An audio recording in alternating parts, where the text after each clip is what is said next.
Measles, mumps, and rubella. Thousands of people continue to put themselves at risk for these three diseases that have killed millions. Although they are thought to be eradicated by many, measles, mumps, and rubella are still active diseases within the world. Throughout my different biology classes, I have learned about pathogens, viruses, and what it means to be eliminated versus eradicated. I'll be going into detail about these three diseases and in detail about their history, the effects, and the different outbreaks. The measles was first written about in the 9th century, but it wasn't until 1757 when a Scottish physician demonstrated that measles is caused by an infectious agent in the blood and is spread by respiratory droplets. In 1912, the measles became a national notifiable disease, which means it has to be reported to the government. The measles is an airborne disease that's spread by respiratory droplets, meaning it can be spread by coughing or sneezing from an infected person. There are many symptoms, including fever, cough, runny nose, inflamed eyes, but the most prevalent symptom is the white coptic spots that can be found on the inside of the mouth. Along with these spots is a red rash that often starts on the hairline and spreads down the extremities and trunk. The common complications include diarrhea, ear infections, and pneumonia. And then the more severe and rare complications include seizures, blindness, and inflammation of the brain.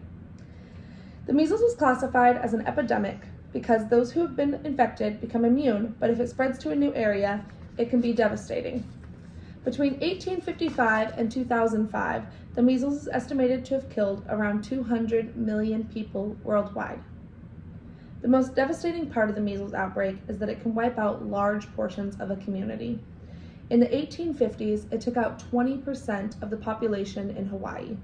And then in the 19th century, it killed more than half of the Great Andamanese population. Measles is associated with another disease known as the mumps, which is an infection that is caused by similar virus that also mainly affects children. The history of the mumps. The first written case dates back as far as the 5th century. Then in 1934, Johnson and Goodpasture showed that the mumps could be transmitted from patients to monkeys, and it was present in saliva of the infected patients. The mumps became a national notifiable disease in 1968. The mumps usually involves pain, tenderness, and swelling in one or both parotid salivary glands. This is an image of a swollen parotid salivary gland. Other symptoms may include fever, anorexia, malaise, and headaches. These wraps are used to treat the mumps to suppress the swelling within the jaw. The mumps caused a fast-spreading epidemic and was the third most common cause for hospitalization within the soldiers fighting in World War I. Another disease, known as rubella, is a form of the measles. It's also known as German measles.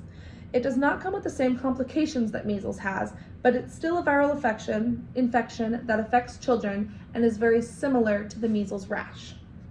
Rubella was identified in 1814 and then named in 1866. Rubella became a national notifiable disease in 1966. The common symptoms include a low-grade fever, headache, mild pink eye, general discomfort, enlarged lymph nodes, cough, and a runny nose. The most telling symptom is the red rash that comes along with the measles. The history of the rubella outbreak. Rubella caused an epidemic that lasted from 1964 to 1965, and there were an estimated 12.5 million cases. This included 11,000 pregnant women who lost their babies, 2,100 newborns who died, and 20,000 babies who were born with congenital rubella syndrome. Congenital rubella syndrome comes with an array of health problems, including low birth weight, heart problems, deafness, intellectual disabilities, and more. The history of the measles, the mumps, and rubella can teach us about the severity that is within these diseases.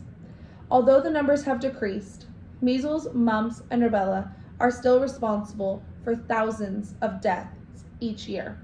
These diseases are rarer than before, but they are still a possibility, and that is why it is so important to be educated about active, deadly diseases. These three diseases are still active in the world, but they're also still active in the United States.